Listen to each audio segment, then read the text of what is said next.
और आगे अब बताते हैं भक्तों के गुण। हमने अभी तक देख लिया भक्त में ऐसा होना चाहिए ऐसा, अब ये भक्त में कौन से ऐसे गुण होने चाहिए जो हमें जीवन जीने के सिद्धांत से व्याकित कराए, हमें वो भक्त बनाने में सहायक हो। तो ऐसा बताते हैं कि यहाँ पर 35 ऐसे गुण बताए गए हैं जो हमें जीने के सिद्धांत बताएंगे, या लॉ ऑफ लिविंग, या फिर भक्त की क्वालिटीज क्या हैं ये बताएंगे। तो यहाँ पे जो सबसे पहली क्वालिटी है बोलते हैं अद्वेष्टा सर्वभूताना, मतलब किसी के भी प्रति द्वेष नहीं रखना है, हमको सबको इक्वल दृष्टि से देखना है। और दूसरा है मैत्रेय। मैत्रेय मतलब फ्रेंडशिप, हम सब जानते हैं। तो जैसे फ्रेंडशिप में हमें सब एक्सेप्टेड रहता है ना, जो भी फ्रेंड हमारी करती है उसके हमें नेगेटिव गुण भी हमें एक्सेप्टेड रहता है। तो फ्रेंड जैसा सबके साथ हमें व्यवहार करना है। पर यहाँ पर एक एग्जाम्पल कर्ण का देते हैं। कर्ण का कैसे एग्जाम्पल देते हैं कि कर्ण ने किससे मित्रता रखी थी? दुर्योधन से। तो जब श्री कृष्ण गए कर्ण से पूछने कि तुम दुर्योधन के साथ कैसे हो, वो तो अधर्म में है और तुम तो इतने ज्ञानी हो कर्ण, तुम अधर्म के साथ कैसे रुके हुए हो? तो कर्ण ने जवाब दिया कि केशव मैं तो अपनी मित्रता निभा रहा हूँ, क्योंकि उसने मेरे को अंग का राजा बना दिया और मेरी उसने ताकत पहचानी जब कोई भी नहीं पहचान रहा था। तो मेरा वो परम मित्र है और मैं मित्रता निभा रहा हूँ। तो कृष्ण ने पूछा कर्ण तुम जानते हो कि उसकी तरफ से मित्रता सच्ची है कि नहीं? तो कर्ण ने जवाब दिया माधव मुझे ये तो नहीं पता कि वो कितना सच है, पर मैं इतना जानता हूँ कि मैं उसका सुदामा हूँ। वो मेरा कृष्ण है कि नहीं मुझे नहीं पता। तो श्री कृष्ण ने वहां कर्ण को यही एडवाइस दी थी। कर्ण ने कहा कि मैं इसलिए अधर्म के साथ हूँ क्योंकि मैं उसका ऋणी हूँ और इसलिए मैं ऋण चुकाने के लिए उसकी तरफ खड़ा होकर युद्ध करूंगा। तो श्री कृष्ण ने कर्ण को कहा कि इससे तो अच्छा है कि तुम ऋणी रह के अपने प्राण त्याग कर दो, पर अधर्म का साइड मत दो। पर जो कर्ण था उसको इतनी आसक्ति थी अपने मित्र के प्रति कि उसने अधर्म का साइड नहीं छोड़ा। तो फिर से आसक्ति की बात होती है, मित्रता निभाओ पर अधर्म का साथ मत छोड़ो, अधर्म का साथ मत लो। तो इस प्रकार ये कृष्ण और कर्ण के बीच का संवाद आता है जो हमें बहुत कुछ सिखाता है। आगे बोलते हैं निर्मम। निर्मम मतलब मैं मेरा नहीं करना, हर जगह की ये मेरा है ये मेरा है, हर चीज हम बोलते हैं मेरा है। तो शास्त्रों में बोलते मेरा है पर मैं तो नहीं हूं ना, तो इसको हमें छोड़ना पड़ेगा। निरअहंकार मतलब हमारा अहंकार, ईगो नहीं होना चाहिए। करुणामय। करुणामय मतलब कंपैशन। हम लोग को कई बार ऐसा लगता है हमारे पास ज्यादा है तो जिनके पास कम है हम उनको हीन भावना से देखते हैं। तो कहा गया है उनको उनके प्रति करुणा रखनी है, उनकी मदद करनी है। अहंकार न रखते हुए करुणा रखो अपने अंदर। समता में रहना मतलब बैलेंस, कोई भी सिचुएशन में बैलेंस में रहो। सिचुएशंस तो आएंगी सब तरह की और अंदर फील भी होगा, पर हमें धीरे धीरे उसमें बैलेंस रखना है। क्षमा भाव रखना है। क्षमा भाव जैसे हमने शुरुआत में बात कर ली कि क्षमा होगी तो हमारे अंदर प्रेम ही प्रेम होगा। तो जिस प्रकार हम जानवरों का बिहेवियर स्वीकार कर लेते हैं कि कुत्ता भौंकता है, बिल्ली म्याऊ करती है, सर्प डसने को हिस करता है, हम इसको स्वीकार कर लेते हैं, इसके प्रति हमें कोई द्वेष भावना नहीं आती। तो फिर हमें इंसानों के प्रति भी उनके अलग अलग जो गुण है, क्रोध है, जेलेसी है, ईर्ष्या है, द्वेष है, इसके प्रति हमने स्वीकार कर लेना चाहिए कि ये इनके गुण है। जैसे हम जानवरों के करते हैं वैसे इंसानों के भी हमने कर लेनी चाहिए। तो इस प्रकार कहा है कि अपनी इन सब भावनाओं से ऊपर उठ के वासुदेव कुटुंबम की तरफ हमें करना है, हमें चलना है। हर सृष्टि के हर एक को यही समझना है कि ये मेरा ही एक्सटेंडेड फॉर्म है। और आगे बोलते हैं संतुष्ट सततम मतलब हमेशा अपने आप में संतुष्ट रहो। हम अपने आप में कब संतुष्ट रहेंगे? जब हमको ये समझेगा कि हम तत्व कौन है और हमारे पास बहुत कुछ है, अब हमारे देने की बारी है, तो हम अपने आप में संतुष्ट रहेंगे। जैसे राम तीर्थ जी बोलते हैं कि हमारा जीवन बहुत ही महत्वपूर्ण है, पर कब? जब हम सिर्फ आनंद में रहेंगे। तो अपना उद्देश्य एक ही बनाओ कि मुझे हमेशा आनंद में रहना है। आगे बोलते हैं योगी बनो। योगी बनो मतलब अपना लक्ष्य आत्मा की तरफ, स्वयं की तरफ रहो, अपने आप से कनेक्टेड रहो। यथात्मा। यथात्मा मतलब सेल्फ कंट्रोल। तो सेल्फ कंट्रोल ये नहीं है कि सब एंजॉयमेंट छोड़ देना और सन्यासियों जैसे रहना, फिर कहीं भी गए कि नहीं मैं तो ये भी नहीं करती, मैं तो ये भी नहीं जाती, मैं तो ये भी नहीं खाती, नहीं नहीं, सब जगह एंजॉय करना है, पर हमारे लक्ष्य के बीच में जो चीज आ रही है उसको हमें कंट्रोल करना है। तो इस प्रकार इसको बोलते हैं यथात्मा। कई लोगों को गलत लग जाता है, सब छोड़ देते हैं, हर कलर का कपड़ा पहनना छोड़ देंगे, हर खाना छोड़ देंगे, हम पर्टिकुलर ऐसा ही खाते हैं, वैसा हमें नहीं करना है, हमें समझ कर इस ज्ञान को लेकर आगे बढ़ना है। फिर मनोबुद्धि, अर्पित मनोबुद्धि। अर्पित मनोबुद्धि मतलब प्रसाद के जैसे हर चीज स्वीकार करनी है, अपना मन बुद्धि को हमेशा अर्पण बुद्धि के जैसे करना है कि जो मेरे सामने कर्तव्य है, ये जो सिचुएशन आई है मुझे स्वीकार है। फिर है दृढ़ निश्चयता। दृढ़ निश्चयता तो कमिटेड रहना है, हमने जो सोच लिया है, जो हमारा लक्ष्य है उसके प्रति अग्रसर रहना है। वो कब होगा? जब हमारे में श्रद्धा और प्रेम रहेगी। तो यहाँ वही वाला दृष्टांत वापस आता है एक बार कि वो जो मेला लगा है और वो जो राजा ने घोषणा करी है कि इस मेला सुबह 10 बजे से 5 बजे तक रहेगा, इस बीच 5 के पहले तक जो मुझे पहचान लेगा और मुझे आके मिल लेगा उसको मैं अपना राज्य का उत्तराधिकारी बनाऊंगा। तो वो मेला बहुत ही खूबसूरत था, तो सब लोग उस मेले में इतने मोहित हो गए कि वो एक स्टॉल से दूसरे स्टॉल जाने में ही 4-4 घंटे लगा रहे थे, क्योंकि वो बहुत ही एकदम अट्रैक्टिव, आकर्षित बनाया था।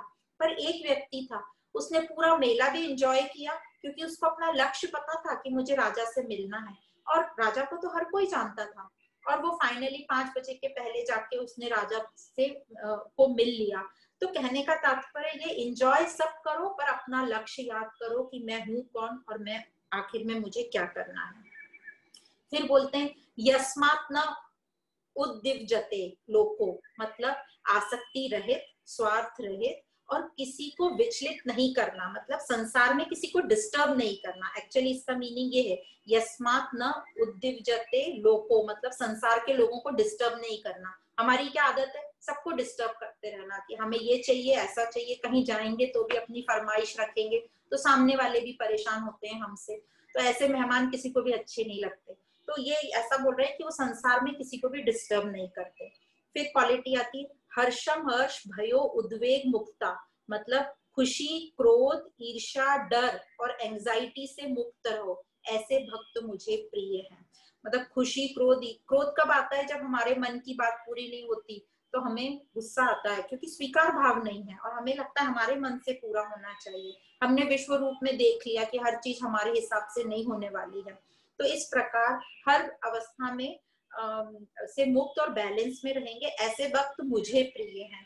फिर क्वालिटी आती है लोक लोकात् न उद्दिव्यते, मतलब संसार से भी मैं विचलित नहीं होती। पहला था मैं संसार को विचलित नहीं करती, फिर है मैं संसार से मैं भी डिस्टर्ब नहीं होती। क्यों नहीं होती? क्योंकि मैं सेल्फ पूरा संतुष्ट हूँ अपने आप से, क्योंकि मुझे पता है मैं कौन हूँ और ये जो भी कंडीशंस है ये आने जाने के लिए बनी है। तो फिर हम क्या करते हैं, हम ऐसे लोग क्या करते हैं, वो समाज से, लोक संग्रह के लिए काम करते हैं, समाज से कनेक्टेड रहते हैं। जैसे हम सोल्जर्स को देखते हैं, सैनिकों को, वो ये नहीं बोलते कि देश ने हमारे लिए क्या किया फिर हम लड़े उनके लिए, नहीं नहीं, वो अपनी ड्यूटी कर रहे हैं क्योंकि वो अपने आप में संतुष्ट हैं, कॉन्फिडेंट है, उनको विश्वास है, अपना लक्ष्य पता है। उसी प्रकार ये भक्तों को अपना लक्ष्य पता होता है तो वो अपने आप में कंटेंटेड रहते हैं। पर ये जो हमको कौन रोकता है ये सब करने को? हमको रोकता है हमारा लालच, हमारी ग्रीड जो है कि सिर्फ मैं और मेरा, सब कुछ मुझे मिल जाए, ये हमें रोकती है इस लोक संग्रह से और लोगों को डिस्टर्ब हम करते रहते हैं। तो इसके बहुत अच्छे दृष्टांत हैं। दृष्टांत कुछ ऐसे हैं कि एक बार एक व्यापारी ने बड़ा एक प्रोजेक्ट बनाया और उनका लक्ष्य था 50 करोड़ का प्रॉफिट, और जब वो पूरा लक्ष्य पूरा हो गया उनको 50 की जगह 99 करोड़ का प्रॉफिट हुआ। तो जब 99 करोड़ का प्रॉफिट हुआ तो उनके जो फाइनेंस हेड थे उन्होंने पूछा, सर आपको तो बहुत खुशी हो रही होगी, आपको 99 करोड़ का प्रॉफिट हुआ, अपना तो था सिर्फ 50 का। तो वो जो बिजनेसमैन थे बोले, नहीं नहीं नहीं, मुझे तो 1 करोड़ की कमी लग रही है, 100 करोड़ का होना था। अब देखो 50 का था, 99 हुआ, पर नहीं, अब 99 से 100 जाना था, बस 1 करोड़ की कमी। तो इसको बोलते हैं 99 क्लब की बीमारी। तो इसी प्रकार हम देखते हैं कि वो एक के पीछे पड़े रहते हैं, जो नहीं मिला, जो मिला है उसका हम नहीं सोचते। एक और बहुत सुंदर एक और दृष्टांत ऐसा है, एक राजा था, हमेशा ऐसे थोड़ा सा चिंतित रहता था। तो वो देखता था जो उसके घर सेवक है वो बड़ा आनंद में रहता है। तो उसने उस सेवक से पूछा, तुम इतने आनंद में कैसे रहते हो? मेरे पास सब कुछ है, अपना घर चलाने के लिए पगार मिल जाती है, घर है, बीवी बच्चे, मैं सुखी हूँ। तो राजा ने अपने मंत्री से पूछा, ये व्यक्ति इतना सुखी कैसे हो सकता है? तो मंत्री बोला कि राजन, इसको वो 99 क्लब का ये मेंबर नहीं है लगता है। बोले चलो इसकी परीक्षा लेते हैं अपन। तो उसके घर के बाहर उन्होंने एक डब्बे में 99 सोने की मुद्राएं रख दी। अब जब वो घर गया उसने देखा कहाँ से आई, बोले वो राजा ने भिजवाई है। तो उसने काउंट करी तो 99 थी। तो उसको लगा यार 99 क्यों कोई देगा, 100 होनी चाहिए। तो वो पूरा उस अपने घर में ढूंढ रहा है कि एक कहीं गिर गई, एक कहीं गिर गई, उसको नहीं मिला। फिर वो राजमहल से अपने घर का पूरा रास्ता चेक करता है, ये एक मुद्रा कहाँ है, एक मुद्रा, उसको नहीं मिली। उसने राजमहल पूरा ढूंढा, उसको एक मुद्रा नहीं मिली। तो उसने वो राजा से बोला, मैं 1 महीने के लिए काम पर नहीं आऊंगा। तो राजा ने बोला, भाई क्या हुआ? बोले जो आपने 99 जो आपने सोने की मुद्रा दी थी उसमें एक कम है, तो वो जब तक मुझे मिल नहीं जाएगी मैं अपना काम फिर से शुरू नहीं करूंगा। तो कहने का ये मतलब है हम वो 99 को 100 करने में लगे हैं, पर जो ऑलरेडी 99 है उसका हमें इम्पोर्टेंस नहीं पता। तो ये जो 99 से 100 करना, ये क्या है? तो ये जो बोलते जो एक जो बचा है वो दिव्यता है, वो मेरी दिव्यता है, उसको मुझे उसमें ऐड करना है। तो वो एक को ढूंढने की कोशिश मत करो, अपने आप को ढूंढने की कोशिश करो। आप अपने आप को ढूंढ जाओगे तो आप 100% आनंद में रहोगे और शांति में रहोगे। तो इस प्रकार ये 99 क्लब की गाथाएं बहुत सारी आती हैं, बहुत स्टोरीज हैं इसमें। और आगे बोलते हैं भगवान कि जो जो आकांक्षा रहित है, जिसको किसी दूसरे से कोई एक्सपेक्टेशंस नहीं है, वह भक्त मुझे प्रिय है। अब हम लोग को तो बहुत एक्सपेक्टेशंस है सबसे, तो यहाँ भी हमें अपना काम करना है। एक्सपेक्टेशन और एक अपने हमने अभी सुन ली वो 99 से 100 की एक्सपेक्टेशन, और बाहर भी हमें बहुत एक्सपेक्टेशन होती है। और अगला गुण बोलते हैं शुचि। शुचि मतलब शुद्धता, बाहर और भीतर दोनों से शुद्धता। फिर बोलते हैं दक्ष। दक्ष क्या है? दक्ष मतलब कुशलता, एक्सपर्ट, चतुर। तो हमें अपने हर कर्मों में एक्सपर्ट होना है। और ये आध्यात्मिक ज्ञान लेके, वर्ल्डली नॉलेज तो हम ले ही रहे हैं, अब हमें इस आध्यात्मिक ज्ञान लेके अपने कर्मों को बहुत सुंदर से अच्छे तरीके से करना है। आगे उदासीन। उदासीन मतलब पक्षपात से रहित। पक्षपात हमें किसी को भी अच्छा नहीं लगता, तो ये जो क्वालिटी है उदासीन मतलब जो इम्पार्शियल है, पक्षपात नहीं करता। और ऐसा कहा जाता है जो भगवान के सर पे मोर पंख है वो इम्पार्शियलिटी की निशानी है, पक्षपात रहित है वो। फिर है दुखों से छूटा हुआ, मतलब वो किसी से परेशान नहीं होता किसी चीज से। उसको संस्कृत में उसको शब्द दिया है गत व्यर्थः, मतलब कोई भी दुख आएगा उसको दुखी नहीं होगा, फील होगा पर वो शोक में नहीं जाएगा, उसको लंबे कम समय तक वो फीलिंग में नहीं रहेगा। फिर है सर्व आरंभों का त्यागी, मतलब मैंने नहीं किया, अकर्ता भाव। नहीं तो हमारे में सब चीज मैंने करी इस तरीके का हमारे में भाव आता है। तो सर्व आरंभों का त्यागी और ऐसा भक्त मुझे प्रिय है। तो बार बार बोल रहे हैं ऐसा भक्त मुझे प्रिय, मतलब वो आत्मा की तरफ दर्शा रहे हैं हमको। तो जितना हम अध्यात्म में आगे बढ़ेंगे उतना हमें तृप्त फीलिंग होगा और हमारी जो फालतू की इच्छाएं हैं वो कम होती जाएंगी। तो जितना काम करना है करो, सरप्लस कमाओ, कमाई करने में कोई मनाही नहीं है, पर समर्पित भाव में रहो, फोकस रखो अपना अपने कर्तव्य पर और अपने लक्ष्य पर। और याद रखना आनंद बाहर नहीं मिलता, जो भी हमें सरप्लस मिल रहा है उसे हमें रिटर्न बैक भी करना है सोसाइटी में।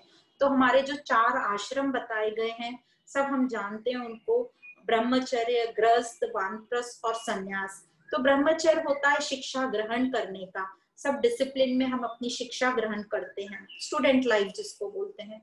गृहस्थ में यही जो ज्ञान हमने स्टूडेंट बन के लिया है उसको हम अप्लाई करते हैं अपना गृहस्थी संभालने के लिए, गृहस्थ अपनी ड्यूटीज करते हैं पूरी और उसी को ज्ञान को हम यूज करते हैं। फिर वानप्रस्थ समय में आते आते क्या होता है, हमारी पारिवारिक ड्यूटीज भी पूरी हो जाती हैं। अब हमारा लक्ष्य अपनी तरफ जाता है कि मैं हूँ कौन।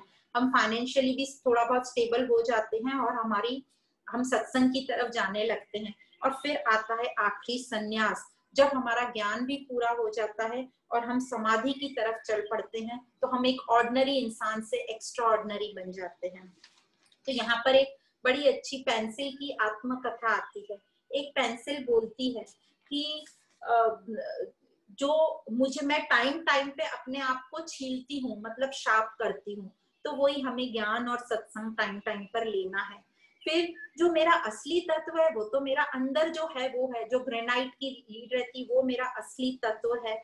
और मेरे में स्वीकार भाव है, जो भी मैं लिख देती हूँ मैं उसे मिटा सकती हूँ, कोई भी उसे मिटा सकता है, मतलब ये स्वीकार भाव।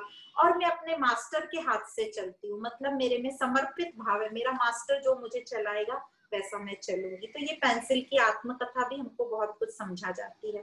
तो अपनी उन्नति चाहते हैं तो हमें अपना लक्ष्य ऊंचा रखना होगा।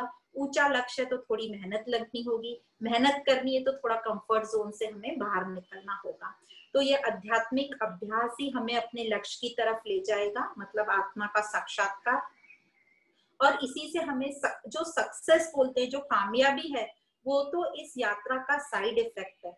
तो हमें तो अखंड अक्षय आनंद मिलेगा, मेन तो वो है, सक्सेस तो इसका साइड इफेक्ट है। और फिर बोलते हैं आगे, जो मेरे भक्त होते हैं या जो भक्ति वाले होते हैं, ये ना तो किसी से द्वेष रखते हैं, ना बहुत हर्षित होते हैं, ना शोचंती मतलब ना बहुत शोक में रहते हैं, और ना बहुत इनकी इच्छाएं होती हैं। मतलब ये बैलेंस में रहते हैं, गुड हो चाहे बैड हो, अच्छा हो या खराब हो, ये बैलेंस में रहते हैं। इनको समझ सब रहा है कि क्या अच्छा हो रहा है क्या बुरा हो रहा है, पर बैलेंस में रहते हैं, क्योंकि इनको पता है परिवार संसार तो परिवर्तनशील है। और शुभाशुभ परित्यागी, मतलब कि जो भी अच्छे कार्य हो रहे हो या बुरे कार्य हो रहे हो, कहीं उनको दोष दृष्टि नहीं निकालते, उनको एज इट इज एक्सेप्ट करते हैं बैलेंस में रह के। तो जो भक्त होते हैं वो कभी भी पास्ट का सोच के दुखी नहीं होते और फ्यूचर का सोच के चिंतित नहीं होते, क्योंकि उन्हें पता है अपने हाथ में फ्यूचर नहीं है और पास्ट भी नहीं है, जो भी है प्रेजेंट है मेरे हाथ में। और फिर बोलते हैं एक क्वालिटी सम, मतलब बैलेंस। बैलेंस यहाँ पे बताने का मतलब है कि किसी के प्रति भी शिकायत नहीं रहती, ना मित्र के प्रति, ना शत्रु के प्रति, ना बहुत ठंड के प्रति, ना बहुत गर्मी के प्रति। तो भक्त कोई भी परिस्थिति में अफेक्ट नहीं होता, तो डिटैच रहता है, आसक्ति रहित होता है। अब यदि आपका उद्देश्य उच्च है, और जब उच्च उद्देश्य रहता है तो ये जो संसारिक छोटी मोटी चीजें होती हैं उसका कुछ बहुत ज्यादा वैल्यू नहीं होता, वो अपने आप ही टेकन केयर ऑफ हो जाती है। जैसे एग्जांपल देते हैं कि एक माँ है, एक लेडी है, सीनियर लेडी, उसको किटी पार्टीज वगैरह का बहुत शौक रहता है, तो बहुत घूमती फिरती, उसको कोई भी किटी उसकी मिस हो जाए तो उसको बहुत अनईजी फील होता है। पर यही उसका फोन आता है उसकी बेटी का कि उसकी बेटी और ग्रैंड बच्चे घर आ रहे हैं 1 महीने के लिए, तो सब किटी पार्टीज में वो फोन करके मना कर देती कि मैं 1 महीने के लिए अवेलेबल नहीं हूँ क्योंकि मेरे बच्चे पोता पोती आ रहे हैं।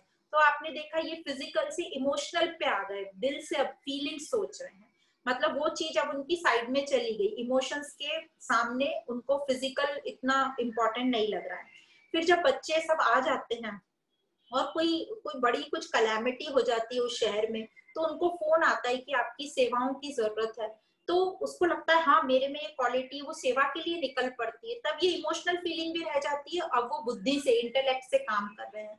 तो जब हम उच्च उद्देश्य से काम करते हैं तो ये छोटी मोटी चीजों की ज्यादा हमें वैल्यू नहीं लगती, क्योंकि हम उसमें इतना मस्त हो जाते हैं। ऐसे ही हमने देखा है कई जो रिसर्च में काम करते हैं वो इतने मस्त रहते हैं अपने रिसर्च काम में, क्योंकि वो कुछ देश को एक कोई बहुत अच्छा कुछ देना चाहते हैं, तो उनको ये छोटी मोटी चीज। तो इस प्रकार हमने देखा जो रिसर्च ओरिएंटेड रहते हैं उनको भी छोटी मोटी चीजें कहीं ज्यादा इफेक्ट नहीं करती। और आगे बोलते हैं वो निंदा और स्तुति में सम रहते हैं, बैलेंस में रहते हैं, क्योंकि वो अपने आप को असेस करते रहते हैं।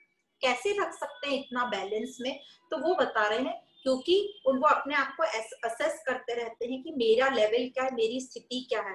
तो यदि किसी ने उनको कुछ बोला तो उसकी बात पर वो इमीडिएटली रिएक्ट नहीं करते, बहस नहीं करते, वो सोचते हैं कि जिसने कुछ बोला है वो सच है क्या, मेरे में वो चेंज करना चाहिए क्या, और असेस करके यदि लगता है तो वो चेंज करते हैं, और नहीं लगता है तो वो बहस नहीं करते हैं, वो उनके प्रति सहानुभूति बिठा करके लो फीलिंग भी नहीं करते हैं, हाई फीलिंग भी नहीं करते। हम लोग एकदम लो फीलिंग में आ जाते हैं किसी ने कुछ बोला तो, क्योंकि उनको कॉन्फिडेंस रहता है कि हम जो कर रहे हैं, जो तत्व है उसके प्रति और अपने प्रति, तो और उनको ये भी कॉन्फिडेंस है कि कोई भी चीज एकदम परफेक्ट नहीं होती, हर चीज में छोटी मोटी गलतियां तो होती हैं। तो इस बात को वो अच्छे से जानते हैं, तो वो संतुष्ट रहते हैं। और फिर क्वालिटी है मौन, साइलेंस, स्वीकार भाव, इससे हमारी एनर्जी बहुत बचती है। और अनिकेत, अनिकेत मतलब कहीं भी पोजीशन नहीं, काय से हमारा रहता है, हमारे घर से पोजीशन, हमारे अर्थ से मतलब हमारी ज्वेलरी से पोजीशन, हमारे कपड़ों से पोजीशन, प्रॉपर्टी से पोजीशन। तो अनिकेत का मतलब है इन सब से आसक्ति रहित। और फिर स्थिरम, स्थिरम मतलब स्टेबल, जो हमने स्थित प्रज्ञ के लक्षण पढ़े थे। तो ऐसा भक्त मुझे प्रिय है। तो जो पुरुष श्रद्धा युक्त रहेगा तो वो अत्यंत ही आनंद में रहेगा। श्रद्धा है, साथ में प्रेम है। भक्ति जो है वो प्रेम का ही रिफाइंड क्वालिटी है। प्रेम हम संसारिक चीजों के लिए बोलते हैं, भक्ति हम भगवान के लिए, गुरुजनों के लिए और अपने पेरेंट्स के लिए बोलते हैं। तो ऐसे व्यक्ति किसी को भी हर्ट नहीं करते, ना किसी से डिस्टर्ब होते हैं। तो इस प्रकार के जो भक्त होते हैं वो मत परमः मतलब वो अपने आप को, स्वयं की दिव्यता को, अपनी आत्मा की दिव्यता को जानते हैं कि मैं ही आत्मा, अहम ब्रह्म अस्मि। तो ऐसे भक्त मुझे प्रिय हैं। मैं प्रिय मतलब मुझे प्रिय है, आत्मा को प्रिय है। तो मेरे भी जीवन का लक्ष्य ऐसा ही होना चाहिए कि हम अपने स्वयं का अनुभव करें, इस ज्ञान से हम अपने आप को जानें और नित्य निरंतर इस प्रैक्टिस में हम लगे रहें। तो इस प्रकार इस अध्याय के हम अंत में आते हैं। अंत में मैं आपको एक छोटा सा दृष्टांत सुनाना चाहूंगी। एक बार एक शहर था, एक धार्मिक शहर था। वहां पर कुछ लोगों में बहस हो गई, निराकार उपासकों में और साकार उपासकों में बहस हो गई। बहस क्या हो गई कि हर कोई बोलने लगा हम श्रेष्ठ हैं, निराकार सोचने लगे हम श्रेष्ठ हैं, साकार सोचने लगे हम श्रेष्ठ हैं। तो इसका न्याय कैसे किया जाए? तो सबने मिलकर ईश्वर से प्रार्थना करी कि आप ही कुछ बताइए कि कौन श्रेष्ठ है। तो कुछ देर बाद प्रार्थना करने के बाद वहां एक सुंदर बड़ा सा पक्षी आया जिसकी चोंच में एक लिफाफा था। तो उस शहर के सरपंच ने वो लिफाफा खोला। अब उस लिफाफे को जब खोला तो उसमें सबके नाम थे, आप सबके नाम, हमारा सबका नाम था, जो लोग भी थे। पर एक व्यक्ति का नाम नहीं था। जिसका नाम नहीं था उसका, उस लिस्ट में जिसका नाम नहीं था उस व्यक्ति का नाम था परम। अब सबको लगा कि ये धार्मिक शहर है और हम सबका नाम है भगवान के लिफाफे में, हम जिसको प्रेम करते हैं। तो इस व्यक्ति जिसका नाम नहीं है, इसको तो कुछ पनिशमेंट मिलनी चाहिए। तो सब सोचने लगे कि इस व्यक्ति को क्या पनिशमेंट दें, इसको क्या दंड देना चाहिए। तो कोई निष्कर्ष पर नहीं आ पा रहे थे कि उसको क्या दंड देना चाहिए। तो शाम हो गई थी, रात होने वाली थी। तो सबने सोचा कि दूसरे दिन 4 बजे हम मीटिंग करेंगे और तब डिसाइड करेंगे कि इस व्यक्ति को क्या हम सजा दे सकते हैं। तो दूसरा दिन हुआ, सभा बैठी, 4 बजे का टाइम हुआ और सब लोग इकट्ठे हुए। सब लोग इकट्ठे हुए और जैसे जैसे 4 से 5 बज रहे थे तो माहौल एकदम सुंदर हो गया, वातावरण एकदम सुनहरा हो गया, सूरज की लालिमा सब और फैल गई, सुंदर सुगंधित हवा बहने लगी। और तभी एक पक्षी आया और उसके चोंच में बड़ा सा एक सुंदर सा सुनहरा सा लिफाफा था। तो सरपंच ने लिफाफा लिया, तो उसमें लिखा था, सरपंच ने खोला लिफाफा और उसमें लिखा था कि कल जो पत्र भेजा था उसमें उन सब के नाम थे जो मुझे चाहते हैं, पर आज मैं ये जो पत्र भेज रहा हूँ उसमें सिर्फ उसका नाम है जिसे मैं चाहता हूँ और जो मुझे अत्यंत प्रिय है, और वह नाम एक ही है और वह नाम है परम। तो ऐसी भक्ति का हमको भी अभ्यास करना है कि हम नाम रूप रंग में नहीं अटके। हम राम कृष्ण साईं महावीर बुद्ध, यह सब ने ही हमें आत्मा का ज्ञान दिया है और यह सभी उस आत्मा की, उस चेतन तत्व की अभिव्यक्ति है। इन सब ने ही यह हमें कहा है कि स्वयं से जुड़ो, स्वयं को जानो। स्वयं को जानोगे तो सृष्टि को जान पाओगे, सबको जान पाओगे। पर हमने क्या किया, हम इस नाम रूप में अटक कर हम सब विभाजित हो गए। तो इस प्रकार हमने देखा है कि हम अब यहाँ नहीं अटके और हम निरंतर उस तत्व को पहचानने की कोशिश करें और उससे एकाकार करने का अपना लक्ष्य रखें। तो इसी परम आनंद के साथ, इसी परम प्रेम के साथ श्रीमद् भगवद गीता उपनिषद ब्रह्म विद्या योग शास्त्र श्री कृष्ण अर्जुन संवाद के रूप में भक्ति योग नामक 12वां अध्याय यहाँ समाप्त होता है। अध्याय तो समाप्त होता है, पर हमारी अभ्यास की यात्रा निरंतर और नित्य चलती रहेगी। आप सभी को बहुत बहुत धन्यवाद एवं प्रणाम।